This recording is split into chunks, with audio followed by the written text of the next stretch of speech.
There you go. All righty. So, hello, everyone. My name is Natasha Nurse.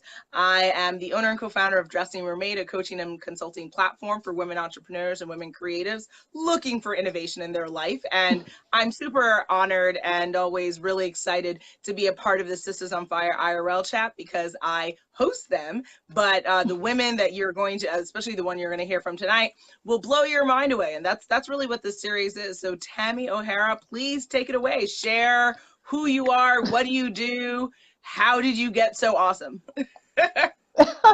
Well, thank you so much for that great introduction. Again, my name is Tammy O'Hara. I am a New Yorker. I am the owner of Million Miles Travel Agency, which is my own travel agency that I've been in business now for 3 years.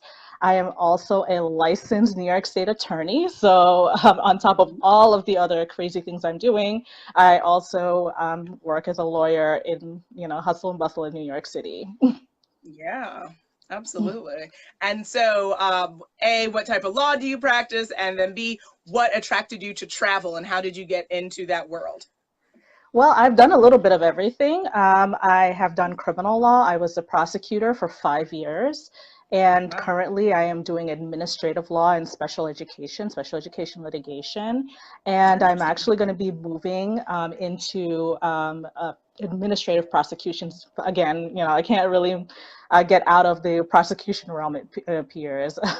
So I Yeah. will be going back into administrative prosecution, so I won't be doing full blown putting people in jail, but I'll be doing some sort of prosecution. How I got into travel, really, I blame law school. When you're in law school, when you're in law school, you need something to de-stress, and travel was my de-stressor. Just going out Mm, there and finding different cultures, experiencing new things. That's what really kind of got me through law school. I was a first generation college graduate, actually, and also a first generation law student. So for me, that mm-hmm, was how I kind of coped with, this whole new world of, mm-hmm. law, and especially Yeah. first year, which is, if you can get past first year, you're pretty much on a good path. Absolutely. And just so everyone knows, as I shake my head, it's because we both went to the same law school. We went to New Yeah. York Law School. Shout out. I'm about to actually share this onto the New York Law School their Facebook page, because they need to know what's going on, guys. What was I going to say? So, just so for anyone who may be interested in law school, what would you say was the best part of that experience, and how did that set you up for kind of the entrepreneurship and travel? Well, I mean, the best part of it was passing the bar. That was the best part. But I would have to say, actually, while I was in law school, it was doing like actually practicing. My third year, well, third, fourth year, because I was an evening student, I was Mhm, able to do practical law, which I was mhm, a student prosecutor for the Taxi and Limousine Commission for a semester, and it really mhm. got me into, okay, that's the actual practice of law. It's not the books.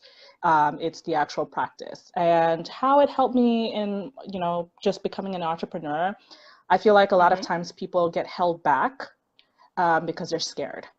And mhm, mhm. sometimes you just got to go and do it. You as Absolutely. long as you kind of get yourself in a great place where, if you have to Mhm. work and launch your business, which I did do, um, as once you kind of get into it and you're like, okay, I can definitely do this. So I'm actually on my Mhm. way, not out of law, but I am on my way into kind of slowing down on law and doing my business Mm. full time, because I've kind of gotten to that place where, you juggle a million things and you're able Yeah. to kind of drop a ball here and there Mhm. because you've started to juggle a lot better. Absolutely. And Yeah. Mhm. yeah, and also, just being an evening student, which is Yeah. that's another experience. I don't know if I would ever recommend it to anyone, but it Mhm. is that's the way how I learned how to really juggle. especially now where I am working full time and I have a business that's full time. I learned that from being in law school and working full time also. Absolutely. Yeah, I completely agree. So I actually started evening division like you as well. Started part-time evening and then transferred over my second year into full-time day division. I would say evening division or part-time works for someone who has a full-time job during the day, and that's kind of the only way that they can fit this in, right? You kind of just do however Yes. you can make it work for you. Is it easy? No, because it's very dense material that you start 7 o'clock, 6 o'clock at night, and then you go till 10 o'clock.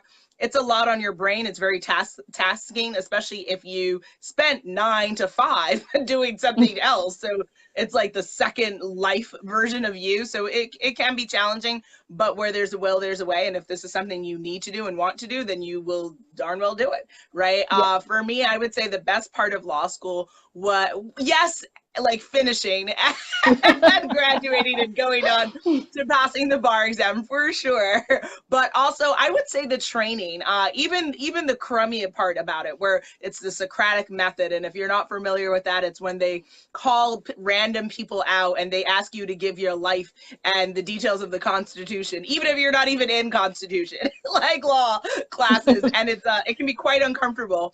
But I think it trains you to be able to think on your feet very quickly. And I have found that to Yes. be very helpful as an entrepreneur, the ability to just formulate sentences, to create ideas in 30 seconds or less can see you very, very far. And also my ability to, I read, I mean, I probably will read about 50 books this year, and it's only because I'm able to go through information very quickly. And Hmm. so I learned that in law school. I learned how to absorb information, siphon through it very quickly, and then also organization, right? The way that law school, Oh you yeah, have to get definitely. organized like a Yes. mofo, Oh. like. So it's wonderful training. I mean, I'm a smarter person because of it. I'm a stronger woman because of it. So I'm very grateful for my experience in law school and for being at New York Law School. Do I like that debt? No, I don't. But there are Oh lots of no. ways. No, no, no. Yeah, that debt is something else, guys. That will really make you look at your life a whole different way. And so when people are like, "Oh, I have $20,000 debt," I'm like, Oh "That's gosh, not I even a wish. fraction."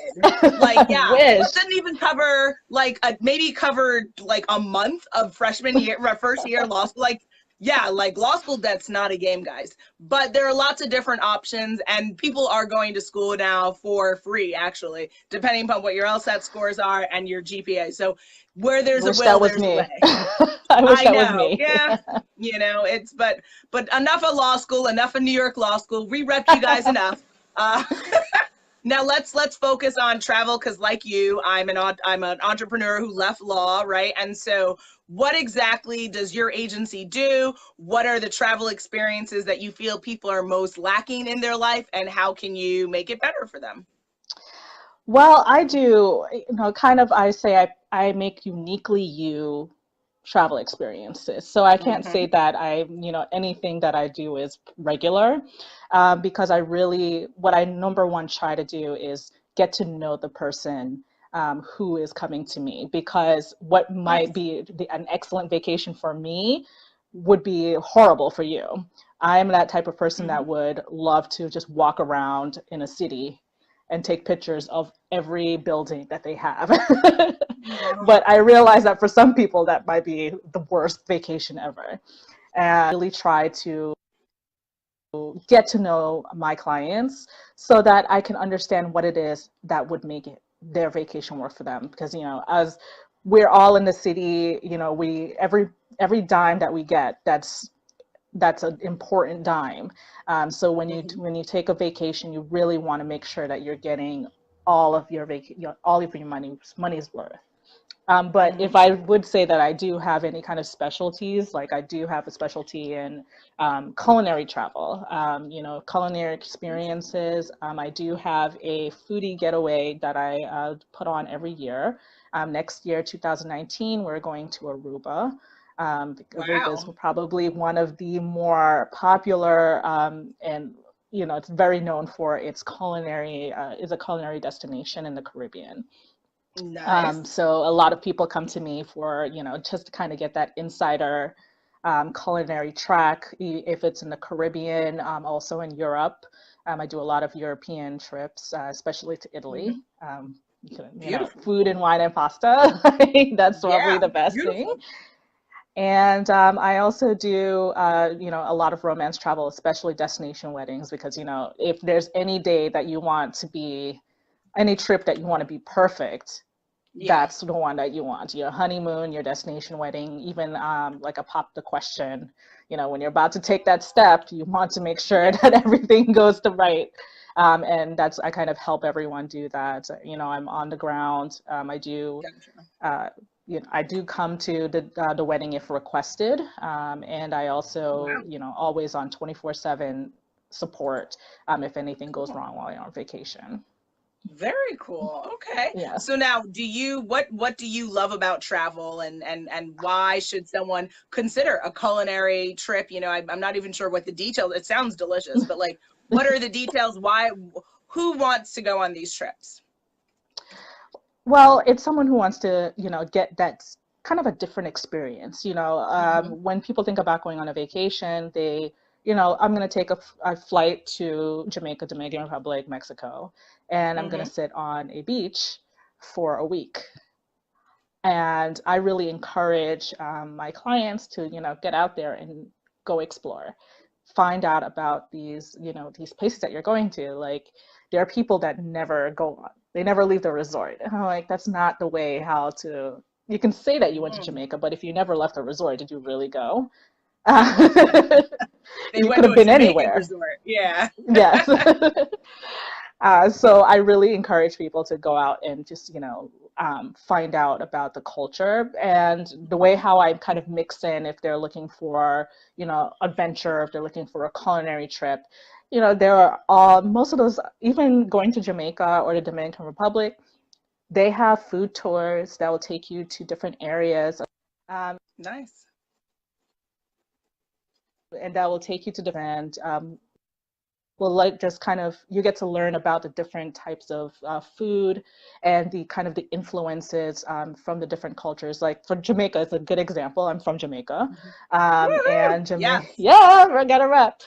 Jamaica has a lot of different influences. There's Hmm. Spanish influences. Like people are shocked when they find out that Hmm. Jamaica has Spanish influences. I'm like, we were, I guess, we were occupied by the Spanish for like a brief moment in time, and there's a Hmm. lot of influences, Spanish influences, Asian influences. That's a big one. Indian. And Hmm. obviously the English, there's a big influence of there. So you can stay on the resort and get the resort food, or you can go off the resort and really see what the country's about. Absolutely. So if that's what they're looking for, I'm like, hey, what about this tour? How about, do you want to go up to the Blue Mountains and kind of see about the coffee? Like if you're really into, coffee and, teas and things like that. And there's different like festivals. There's Hmm. festivals pretty much in most of the Caribbean islands. I actually just came back from the Barbados Food and Rum Festival, which was Mm. amazing. And I plan to Mm. I'm going to do that again. So if anybody's interested, I'm going to be going next year too. It's next Love year's a it. 10-year anniversary.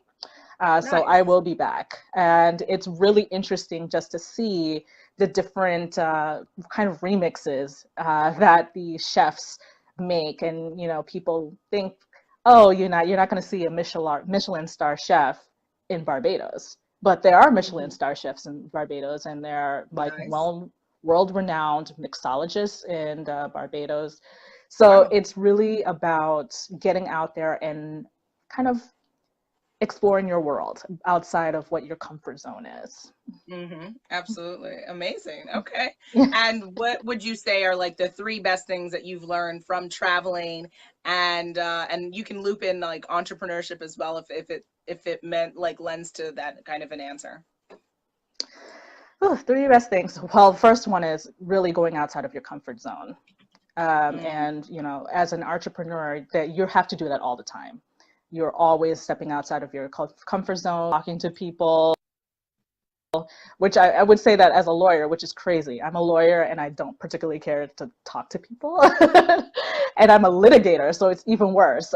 But you always, I'm on the phone constantly. I'm always interacting with people. So you learn to get outside of your comfort zone. And when you're traveling, especially I do a lot of solo travels, you have to be outside of your comfort zone because you're going to be lonely if you don't talk to people when you're traveling. And even if you're doing groups, you're always going to want to, trying to connect with people. You got to learn how to, I need to find like the closest restaurant. I'm starving. And you got to, remix that Spanish, Italian, whatever it is, whatever country you're in, you got to learn how to say it and get outside of your comfort zone so that you kind of get to where you need to get to go. So that's one thing. I would say the second thing is really the organization. As an entrepreneur, regardless of if you're going to be doing it full time, if you're starting part time, time can get away from you so quickly if you don't have like the discipline of being organized. I just bought a planner for 2019, which is kind of late for me because I already have stuff booked into 2019. Absolutely. And I was so excited for this planner. I was very excited for this planner because really my planner and my calendars are the two things that I depend on the most because, I have to remember, I have, this person, she has her honeymoon coming up. So I have to make sure that I call the resort and get, her honeymoon, like a honeymoon gift for her ready for when they arrive on the room. So you have to definitely be super organized or you're not going to do well. And I say the third thing, you got to learn how to manage your money, your financials. There is, the kind of, you want everything. There's always that shiny new something as a business owner. So you always have to kind of rein it in and we're like, okay, I can't buy everything. I can't have everything. I can't have this new software. I need to kind of stay within my budget so that I can really be able to move forward. There's a lot of different things that I have to kind of first put my money out for, especially when I'm doing group trips. If my foodie getaway, I have to put out my money first for that. So you always have to kind of keep a budget in mind and keep your budget, don't go wild, because there's always something new coming out, some, new something. And someone's always trying to sell you something, so you always have to kind of make sure that your budget is set. And that's very important even for travel. I counsel my clients about hey, you want to go here, and there's some very expensive places in the world to travel to. A lot of people's dreams, my dream is to go to Africa, to go to South Africa and to go to Kenya and go to Tanzania and those places. But that is a very, that's not something that you decide today to do and do tomorrow, unless you have the money to do it. But, for a lot of us, in New York, we don't. So you have to budget, you have to plan. It might not be something that you can do next year, but, you can always go in the year after, 2020. So I always, I say, we can put together a plan right now and we can work towards you going X date. If you want to go in November or October to see the migration, we should start thinking about, let's put down something now and then we work towards that. I do have an email list and I always send out something about whatever your dream trip is, that's usually going to be about 2 years, 1 to 2 years out from where you are now. So if you really want it, you have to start saving for it now. Because I feel like everyone really should be like, it's tough sometimes to travel, especially when you're in the work all the time mode. But you do have to take some time out to kind of relax and clear your brain. I love traveling, and that's kind of what I do when I go. I clear my brain and kind of reset and come back ready to face the world again. Love it. Okay. That's so funny.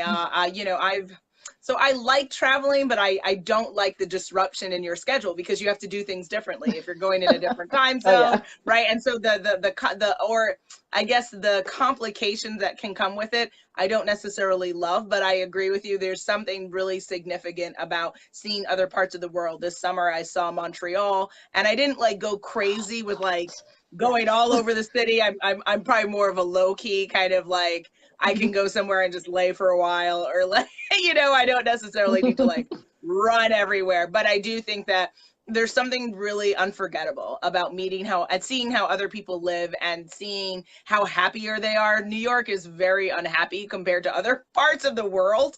So Yes, I have to it's agree with that. very I have to agree. yeah, I kind of joke around and say New York is where happiness comes to die because this is like, even from the train, the trains to how people behave in the street.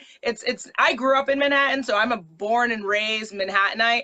And even I, like when I go into the city, I don't live in the city anymore, but when I go in, I just feel like the vibe and the energy is different than how it was when I was a child. Mhm. People are angrier, people are more frustrated. So even though those sentiments are felt across the world, I think other cultures deal with it differently. And I think that there's other paces that people are dealing with, right? There are places where people go and nap in the middle of the day. And like in New York, people look at you like you need to be, put somewhere. If you're like, hey, I'm going for a nap, right? They're like, what do you mean? You're not like trying to make money or trying to like do something like, Yeah, that but, that that actually yeah, that actually reminds me of when I went to Europe for the first time, and I mm-hmm, went to Paris, and I was mm, shocked. mm, Like people were just kind of their lunchtime, they were reading their books, and I'm like, don't they have work? Like, don't they have to go back to amazing, work? Like people were just laying out on the grass, and I'm like, wow, this is crazy. amazing. And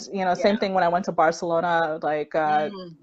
I went to the train, there was the trains, and the people were coming back from a concert, and then the entire like everybody that was walking to the train just kind of spontaneously started singing, and I'm like, what is this?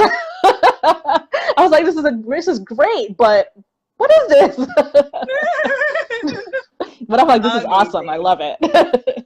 Amazing. Yes. It's like a television show episode. That's phenomenal. I love it. Yes. But I would love to switch gears a little bit and for you to, what brings us here together is because, you're just a sister on fire. So let's talk a little bit about some of your career experiences, whether primarily as a lawyer and or through entrepreneurship. How would you say your career as a whole has been affected being a woman and being a person of color?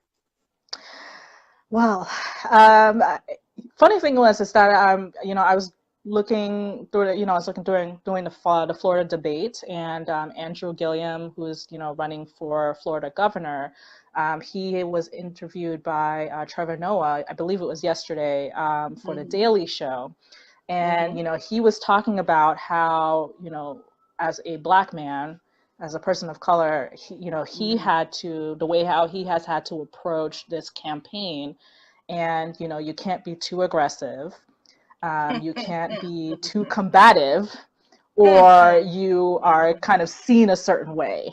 And it's the Mm-hmm. same. I feel like it's kind of, although I believe that black men, they have their own struggles, but even as a woman, like we kind of, and black women, we have those Mm-hmm. probably double, Yep. because we can't be too aggressive because we'll be that angry black woman, and we Mm-hmm. definitely can't be emotional because then you'll just be a woman. You're like, what can I be? Mm-hmm. So you kind of have to, I find that it's great to you know be professional, and then Mm-hmm. also have have that support system that you can vent to later on, because if you kind of have Mm-hmm. it bottled up, it's not gonna it's gonna kind of fester inside. But I Mm-hmm. would say that I've had a wonderful support system, from since I was Mm-hmm. in law school. People who really believed in me and really encouraged me to take what it is that I wanted. I Mm-hmm. wanted to be a prosecutor when I was in law school, and I wasn't sure if my grades or you know that I could make it as a prosecutor. And I Mm-hmm. definitely had a great supervisor when I was working. She was very encouraging for me as another, Black woman. She encouraged me. She's like, you will be amazing. You know, Mm. you will be a prosecutor and you're going to be a great one. And, Mm. sometimes it's just about hearing somebody say that you're going to do it, you're going to be able to do it. I feel Mm-hmm. like a lot of young people, and I'm talking like I'm old, but, younger people, Sure. don't really hear that. They don't hear that Mm. somebody's just going to be like, somebody's just like, you can do it, you will do it, and, no one's going to stop you. And I feel that a lot Mm-hmm. of times, like we as people of color, we really need to lift the next person that's coming up behind us. It's not a Yes. competition. So, just because, somebody else is going to be there does not mean that you can't be there either. Yep. So, I try to kind of give back in that way, in that, I try to mentor. I try to, even if it's just like, you can do it, girl. Mm-hmm. Like, even if it's just that, it doesn't have to be like a mentorship thing, but just to say, you can do it, don't give up, just go for it. And if you need help, like, I'll be here for you.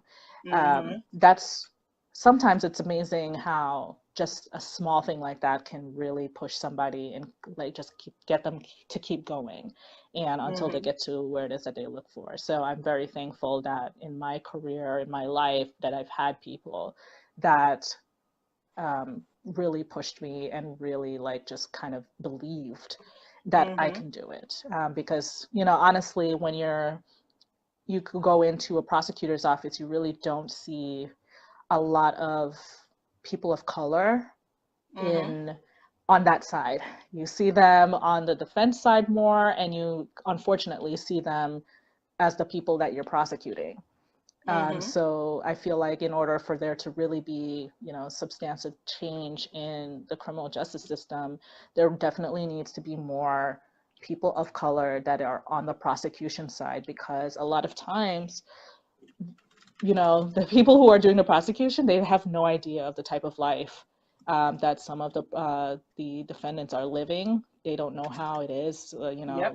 living in certain areas, Mm-hmm. and they kind of, not to degrade anybody who's middle class or anything like that, but they bring a middle class thought to a someone who's living in the projects, and that's just not going to Yeah. fly.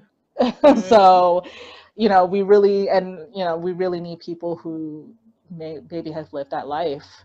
And that's why I'm like, if someone is thinking about going to law school, go, and I know that it's Yeah. expensive, and when you Yeah. see that, my student loan bills every month, you're like, maybe I shouldn't have gone. But Mm-hmm. if that's something that you really want to do, like, I encourage people to be a prosecutor, especially people of color, because we Yep. really need people Yep. who will be accounted, like, be accountable to, the people that are unfortunately being prosecuted the most, especially like Mm-hmm. in New York City and other big cities.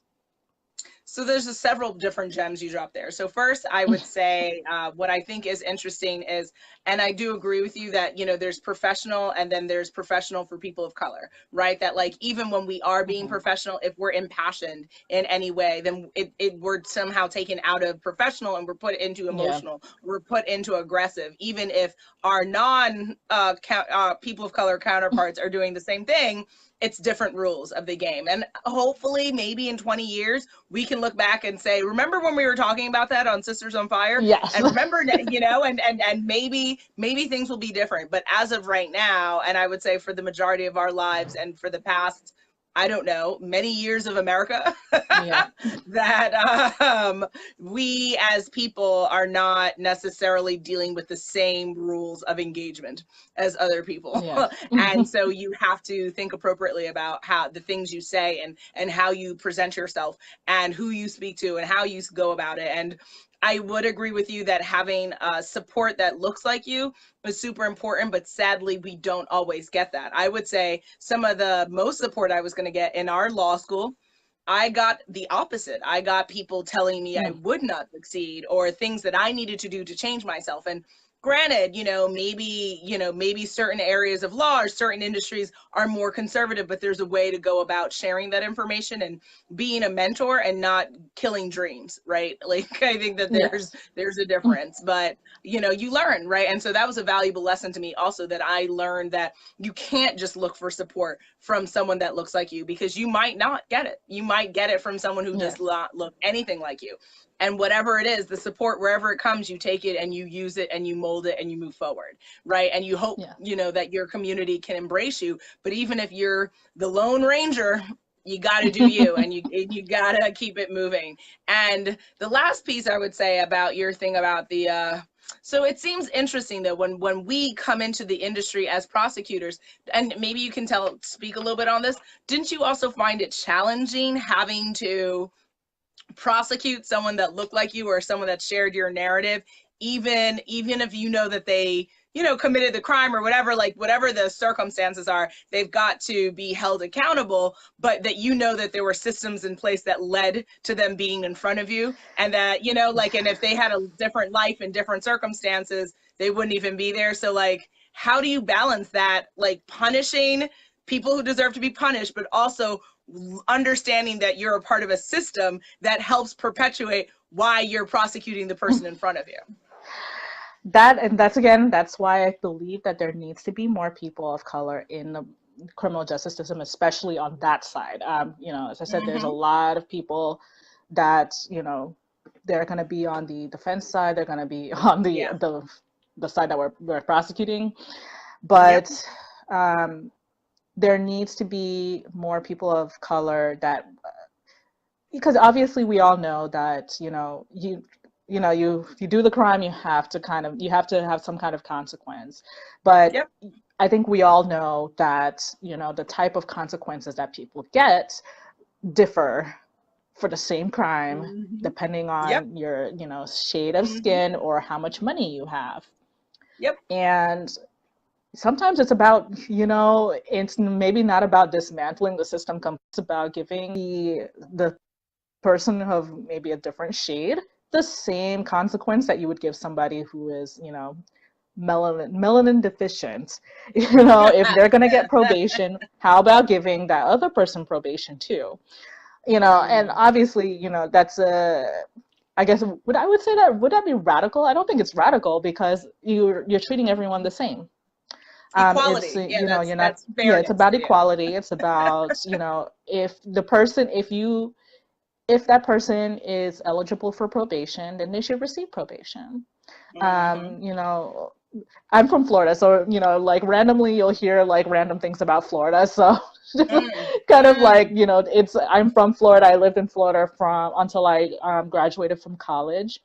So I'm Nice. aware, there's an amendment right now where they're trying to get felons back the right to vote, because in Florida, once you are a convicted felon, you are disenfranchised for life. You Mm. are not able to Mm. get back your right to vote. And the problem is that in Florida, the the level, the threshold for a felony is incredibly low for certain crimes. And, Um, so if you think about it, I talk to my friends about it a lot. Like in New York State, if you take someone's cell phone out of their bag, that's technically mm-hmm. a felony. It's grand Interesting. larceny. Yeah, so it's grand larceny from the person in the fourth degree. It's an e felony. So Nice. if you take something from someone's purse, that can cause you, if that's the same law in Florida, that can cause you to lose your right to vote for the rest of your life, which is Wow. ridiculous. Like, can you believe that? And in most Yeah. Wow. situations, a prosecutor has the discretion of, Mm-hmm. when they receive that case, they can say, I'm going to go forward and prosecute this as a felony, or this is not worth my time. I'm going to reduce it to a Mm-hmm. misdemeanor and plead it out. Unfortunately, what Mm. happens is that, a lot of prosecutors, especially, if they, come from a more conservative background, they Yep. are going to prosecute that as a felony. And you can end up with a Gotcha. felony for taking someone's cell phone out of their bag. No violence, no nothing. Wow. And that can cause you to lose so many. There's so many like consequences of felonies that people may not even be aware of. You never want to take Hmm. a felony if you can you can avoid it. Yeah, yeah. But there's a basically what when you have more people of color in the prosecution realm, the prosecutors have the discretion to do a lot of things, Mm. especially when you have, when you have the head prosecutor, the DA, and you have more minority prosecutors, assistant DAs. We have Hmm. the discretion of saying, I am not going to prosecute this as a felony. I don't believe this is a felony. This would be more served as a misdemeanor. Mm. And Gotcha. if you're in a more conservative town, country, city, whatever, Yep. you don't really have that discretion anymore. And, based on, Gotcha. no one's going to come out and really say, I am going to be prosecuting this as a felony because this person is Black or Spanish. But Gotcha. that's kind of how it ends up being. Hmm. Somebody who has money, they're going to come in with their lawyer and they're like, this is a misdemeanor, and it's going to take Mm. a violation where nothing goes on their record. That's how Gotcha. things end up going. So that's why you really need people of color on the prosecution side, because by the time it gets to a defense attorney or a trial, most people, Hmm. I think that the statistics about trials. 90 something Hmm. percent of cases don't ever go to trial. Hmm. So, you Hmm. can't even use a jury as a fail safe Yeah. that it's not gonna, because most cases don't go there. It doesn't get that far. So Yeah. you really want to have people who at the very beginning can make those Mm. decisions and say, we're Gotcha. not going to be prosecuting this as a felony. Hmm. And also, FYI, right? Does a 12-member jury represent or look anything like the person being prosecuted? Most likely not. So that's not Yeah. a false like, that's not a haven at all either. It's like one pot to Yeah. another pot of fire. It's yeah, it's challenging. It's really have you considered like any advocacy work, I guess, in relation to the criminal justice system, right? Even if you're not Yeah. tangentially in it, but like just advocating for change that as you've seen it take place, essentially. I feel like right now, it's just, I don't have any time, but I feel that, I was like, my time is just like, okay, there's the only time I have left is to sleep. So, um, I feel like I feel that that is probably my next, Hmm. foray. Yeah. Once I'm able to, I feel like once I'm able to do my business full time, I feel that, Hmm. when I don't have to depend on working in the legal field, because it's Yeah. kind of hard, especially when you're working in the legal field, for you to do certain things, Yeah. because there's Yeah. so Yeah. many different conflicts. But Yeah. once I'm, not working for a wage, I can be like, okay, I could work as, maybe in a community center, because a lot of people, even if you've been through the criminal justice system 10, 20 times, a lot of people still don't know what their rights are, which Yeah. is, it's terrible because, a lot of times, you know, when you don't really know what your rights are for certain Hmm. things, you just kind of go with whatever, and you Absolutely. trust that, the people who are as probably as overworked as I am as a prosecutor, the legal aides, the Bronx defenders and those types, Yeah. they're as we're overworked as we are, and they're doing a great job Definitely. with the resources that they have, but their volume is probably worse than ours. We're worse than Yes. ours. So, they Absolutely. do a great job, but, sometimes, to be, what is it, forearmed is to be forewarned or something like that. If you know Mm. your rights Yeah. coming in, then, you don't have to completely depend on the word of another person who is probably Yeah. stressed out and trying to, plead out as much as they can so that they don't have a huge caseload themselves. hmm Well, hopefully, I mean, yeah, down the road, I think that would be, I think your insight and wisdom, being that you're in it, right, and you have that experience, would be valuable, because ultimately it's someone like you who can give that insight that even other attorneys who aren't in this space can't give that, right? Yeah. And knowing your rights, like there's a reason why people don't know their rights, right? It's not just, oh wow, that's so weird. Like, no, No, it's a there definitely system. is. There's a system in place. And if you don't understand that, then you're going to have that system work against you, not for you. And also, Yes. people, all people, sadly, we don't live in a world where people are acting on the premise of, I'm doing what's in the best interest of others, right? No, really, Mhm. sadly, people are what? They're working in the best interest for them. So Yes. you have to always take that assumption. When someone proves otherwise, then it's like, whoa, bless you. But Yeah. always, especially with the criminal justice system, you have to assume that people are not working Yeah, to the support funny you. thing, yeah, the funny thing is that, I always get asked, like, when people find out that I was a prosecutor or what, like, I was a Hmm prosecutor, they were like, what would you like, what kind of advice would you give me? Ever, Mm, like, always, like, no matter, like, it doesn't mm, matter who it is, like, they find out I'm a yeah. prosecutor and they are like, what advice would you give me? I'm like, I don't actually only have really one, like, piece of great advice. Like, Yeah, if you ever get arrested, don't talk. Just ask for an attorney. That's exactly. my Yep. only advice. Lawyer up Because, as quickly a as lot of, possible. yes, because a lot of people are Yeah. like, well, if I'm innocent, then I don't need to have an attorney. I'm like, nope, ask for an, Lawyer up. just, yes, just ask for an Yeah. attorney. Don't even bother. Like, don't try to convince them of anything because, but if you've been arrested, that hmm means that they've already convinced that you did it. hmm So don't try to convince them that you didn't. Let Yeah. you, somebody who's been to law school and, passed the bar, let them try to figure it out and try to get you on. Like, hmm don't give the police any ammunition, any hmm statements or anything like that, because as they said, anything you say can and will be used against you in a court of law. They are Yes. very right about that. So even if you think that hmm you're giving them an alibi, they will use it against you. So don't, Yeah. just Exactly. ask for And an another attorney. Yeah, exactly. And another advice I would just give, not as an attorney, but just general human being, is because I don't practice, still licensed, but don't practice. I would say, don't commit crime. Like, how about we not even That's, I feel like that's a step number one. there? That's an obvious one. Yeah, no, but listen, common sense is less common than you think. So don't grab the phone out of someone's bag.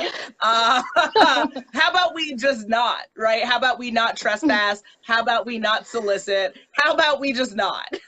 So that we don't even have to have a conversation with cops. Popo doesn't have to come around. It doesn't become a Yeah. whole thing. There's a book written, there's a movie. Wait a minute, the hate you give, right? Here we go. Like, wait a minute, wait 1 minute here. So I advise that we should try to avoid bad negative situations. But again, there are systems in place that people sometimes don't want to talk about, right? People are like, oh, why are there gangs? Okay, well, there's lots of content out there that shows you why there are gangs. There's lots of content out there Yes. that will tell you why America has crazy poverty levels and why people are doing what they're doing. So it's really not about Yes. just, the criminal justice system sadly seems like a band-aid, but it's not fixing the deeper situation because it can't. There's not enough people, there's not enough money. There needs to be something else in place that prevents people from even entering that system, because Yeah. it's a Hmm. very complex issue. But we could talk about that forever. So let's Oh go yeah, down a that is different. like. Yeah, we got to go down a different yellow brick road, man. We got to go. So I will shift gears and I will say, okay, so what brings us here today is obviously Sisters on Fire IRL chat, but what is Sisters on Fire? So originally it started as a play, originally known as Yeah. Diary of a Mad Black Feminist, written by Marcia McNair and Anissa Moore. And we are working to have a production in 2019. We've had sold out shows in the city. So yeah, so stay tuned, guys, for all of our upcoming events in 2019. But what we've done in the interim of our productions is we've had this online series, and we've had over 50 interviews, and you being one of them. And it's about celebrating real life sisters on fire in real life, and talking about your business, your beliefs, your wisdom that you can share with the public for how you've gotten ahead in your career, the cool things that you're doing. So my next question would be, when you hear the term sister on fire, what does that mean to you? When people say that you're on fire, that means that you're hot, you're doing well, you're going through life, and it's not that you're unbothered, but you are not letting anyone stop you. Yep. So, there's a lot of obstacles and, just, regular life. And Sisters on Fire just means that, whatever obstacle it is, you're moving it out of the way. Yep. You're climbing over it, and you are progressing. You're not letting anything stop you. So that's really, like, when I hear that, that's exactly what I think. I love it. I love it. And I don't think I said this before earlier, guys.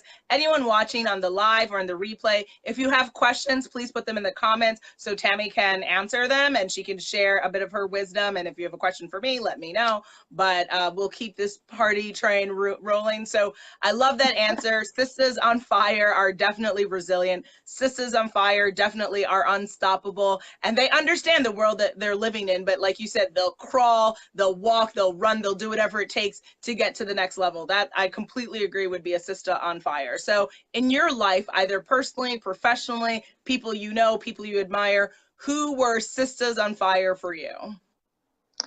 Well, I'd have to say definitely, starting with my mom, she, Yeah. always got to start with mommy. Hey, mom. She, you want to say if anyone looking at her life on a piece of paper would be, she started life out as a statistic. She was a teenage mother. She had 2 children by the time she was 19.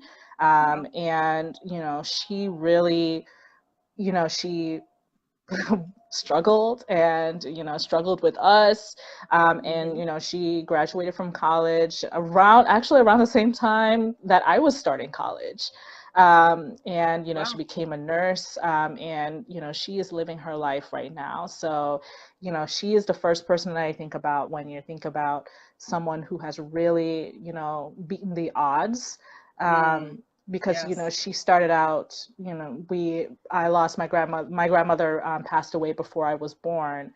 My mom Wow. was very young at the time, so her life really could have gone a completely different way from how it did. So she's one of the person that I believe that definitely is a sister on fire. And a few other people, I mean, I gotta shout out some people that I don't even know, but just watching them, Yeah. admiring them is just Kamala Harris. Like, can I be her, Mm. please? Can I be her? I love her. She is the type of like she is the prosecutor that I wanted to be, and because Mm. she is strong. She doesn't take anything from anyone, and she knows her stuff. And Mm. there's nothing better than a lawyer that knows their stuff. Yeah. And just seeing her taking down, going with the system, going after the system, and the complete, well, the craziness that has been going on. Like, I feel like it's a nonstop, like, circus every day. Mm-hmm. But seeing people out there, seeing women out there that are like, we're not going to stand for this, and we're going to persevere, and we're going to knock all of this BS down and get back to the way how America is not perfect, but this, Yeah. we are so as far from even where we were 2-3 years ago, that we need to get back to some kind of normalcy, because that's not really good for anybody living right now. Because I can tell you, like, every morning I feel stressed out. It's like, what craziness is Mm. going to happen now? What's going to happen today? What's the craziness that's going to happen? Mm. So seeing someone like that that's trying to really get us back to something, Mm-hmm. where people are not scared to walk down the street, and you're not have somebody crazy in power talking about they're going to be taking away citizenship from people. Like, yeah. So that's, she's one of my biggest sheroes right now. And, I feel like there's just so many, no named, unnamed people and women walking Yeah. the streets every day that, they're taking their kids to school and then they're going to work and, they're handling their business. And, every day I meet women, especially like I see so many like women of color that are like, I'm trying to do better than my circumstances. I'm going to become Yeah. a business person.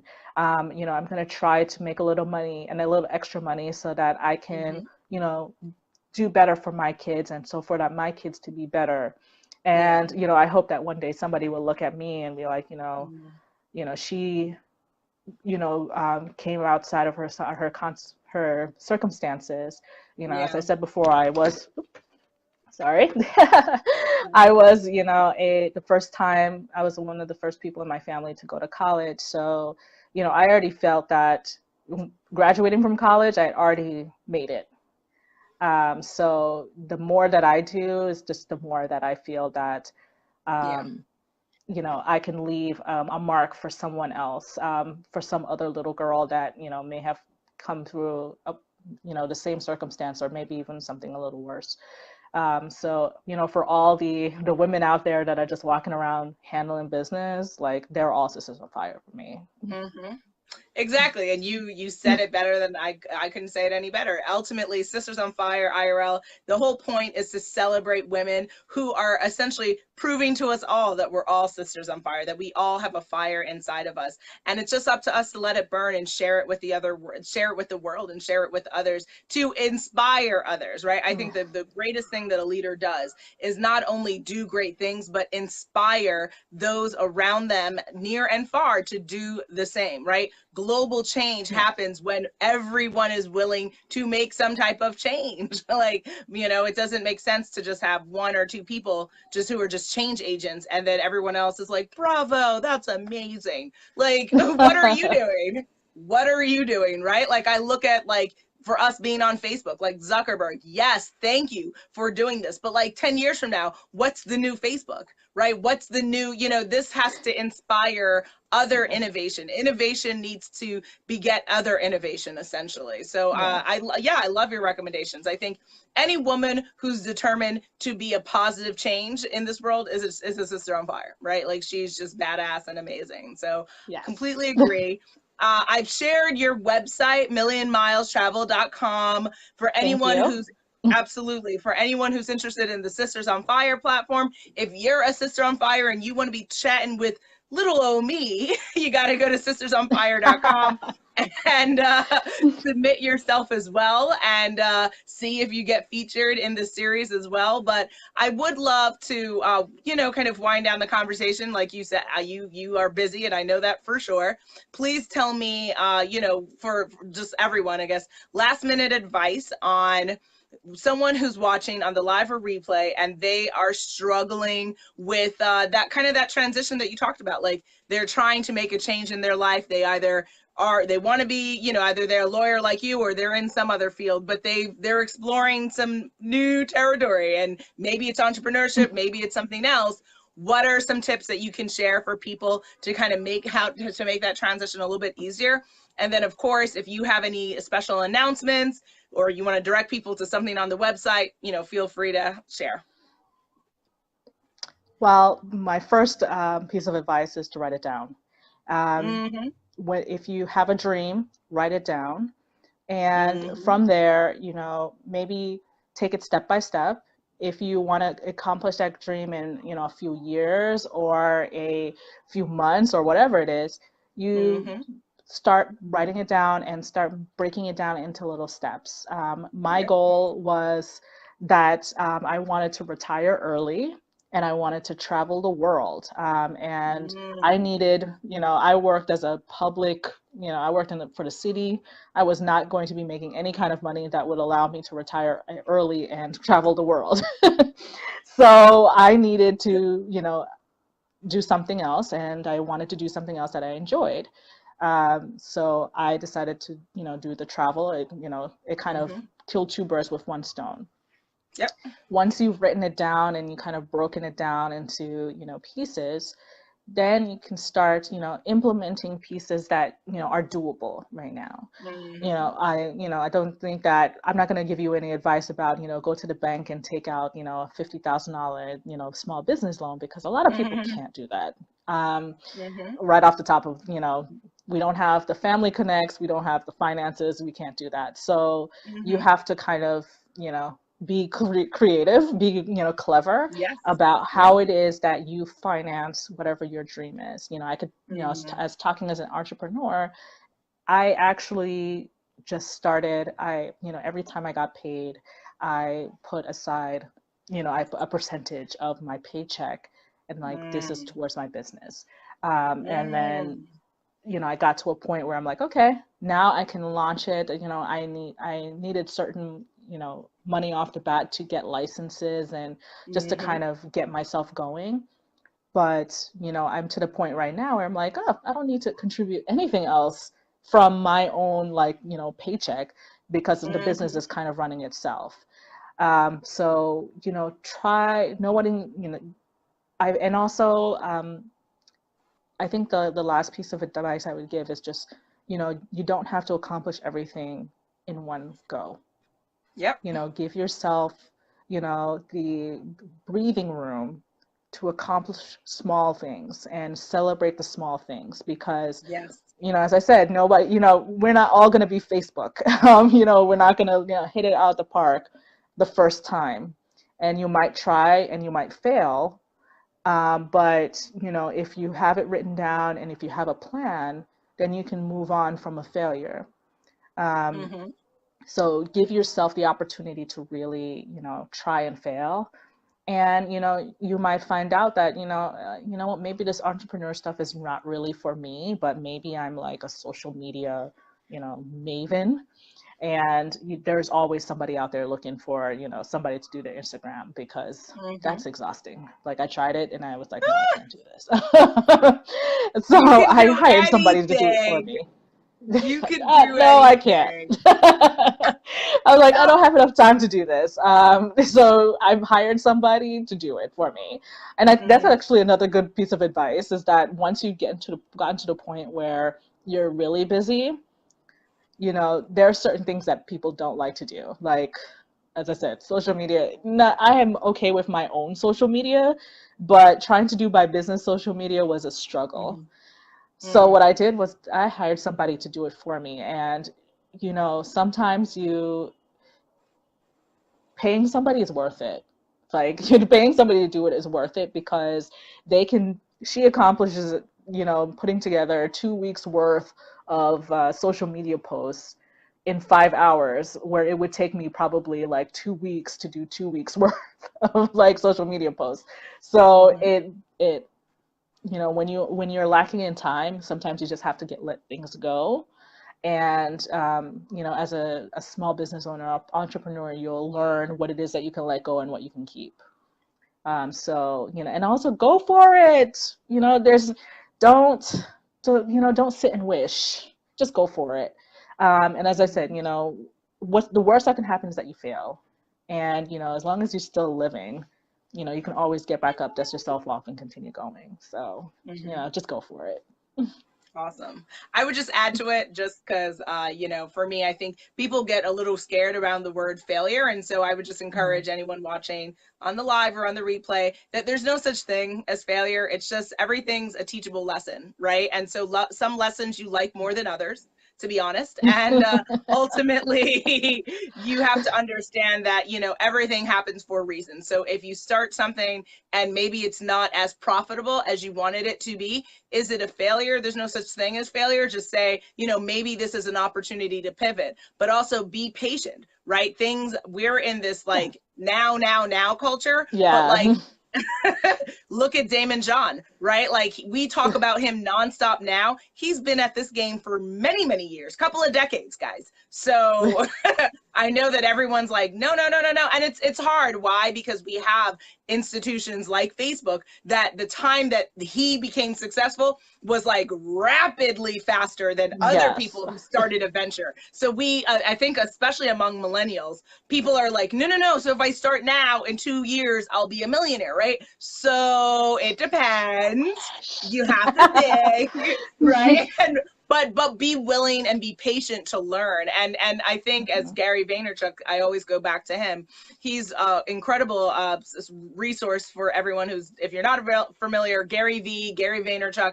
He says, patience, right? You gotta enjoy the process. And I think that that's, as long as you're having fun, as long as you're having an impact, as long as you're enjoying and you're learning and you're willing to not cap yourself off. There are no limitations in life, other than the ones in your head.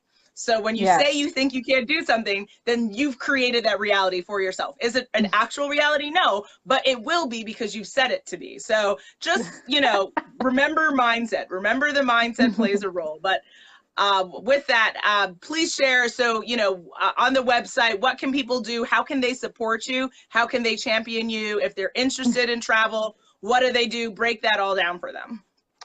Well, you can follow me on Instagram or on Facebook. I am there.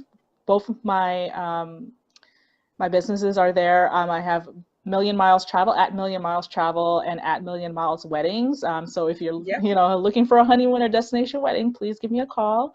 As I said before, I have my foodie getaway that is taking place next year in Aruba for Labor Day weekend. And I have a few other different events coming up, mostly into the 2019 year. I have cruise, New Year's Eve cruise. So that's another one that I'm very excited about. We're going to the Bahamas and back, but it's New Year's Eve, so you want to celebrate with a glass of champagne while on a cruise. Let me know, and I'll put you on my list. And also, just support small businesses. I am well, I wouldn't say a one-woman show because I'm not anymore. I am a three-woman show. So, if you're looking for, putting together a trip, instead of going to an Expedia or, Orbitz, talk to a real person and get them to book your trip for you, which would be me. So Million Miles Travel, I'm pretty much available, from until 10 o'clock at night. I work into the night. So, and 24-hour, 24/7, travel assistance. So, if something happens, you will have somebody on the ground that's, working to help you. Perfect. I love it. Well, yeah, I applaud you for thinking outside of the box, doing something that you love.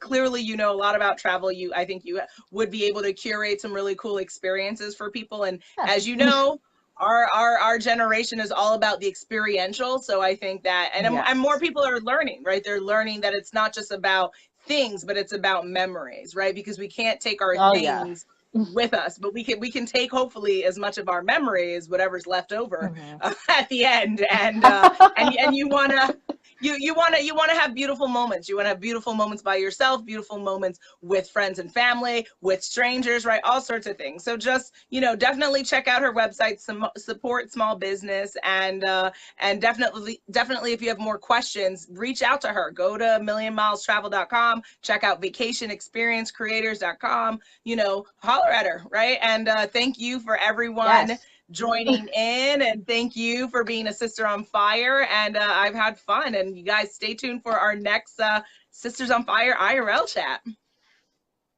Thank you so much, everyone. Have a great night. Thanks. Yep. Bye, Tammy. Bye. Bye. Bye.